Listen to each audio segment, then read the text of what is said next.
We've got two parts we're going to learn. We're going to learn to solve this problem, but we're going to learn two processes. I'm just going to show you the first process here, and then we'll break and we'll apply it. And then about halfway through the lesson, we'll learn the second process, and then we'll break and apply it.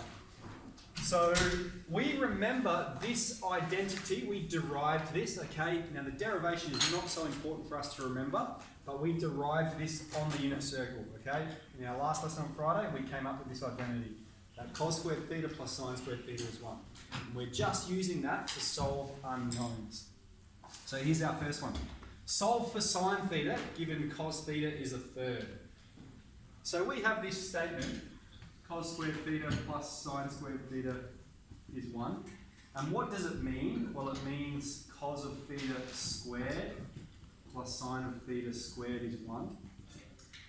And we've got cos theta is a third, so we're going to substitute this where cos is. Alright, so we're going to have a third squared plus sine theta squared is 1. And then we're just solving this equation for sine theta. So a third squared, that becomes 1 on 9 plus sine theta squared is 1. And then what we're going to do is move the 1 on 9 over to the other side. So we're going to have sine theta is 1, take 1 on 9. Okay. Now, fraction operations, we do expect you to know how to do this sort of stuff manually. So what we need to do is we need to make 1 have a denominator of 9. So that would be 9 on top of 9. 9 divided by 9 is 1. Take 1 on 9. Excuse me, that's sine squared theta. And now we have 9 on 9, take 1 on 9, and it's just the top, take the top, divided by the bottom. The bottom stays as it is. We just do the top, take the top. So 9 take 1 is 8 on top of 9.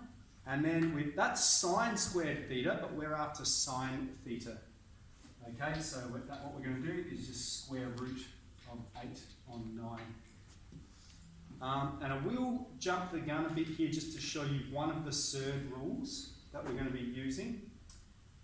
And that's this. The square root of a on b is equal to the square root of a on the square root of b. So we're going to split this into the square root of 8 on the square root of 9. And we know the square root of 9 is 3. And technically it's plus or minus 3. So what we're going to have is plus or minus the square root of 8 on top of 3.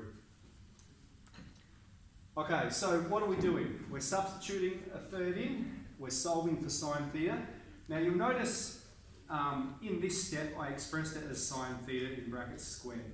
That was just to remind you what it means. This is the technically correct way of writing it. Okay? So my preference is for you to write it like this, as I've started doing from here downwards, and just to understand that that is what it means. That's why I've written it like that. So we've got 1, take 1/9, we've done that, and then we square root both sides, we've got sine theta. And we need to indicate that it could be positive, it could be negative.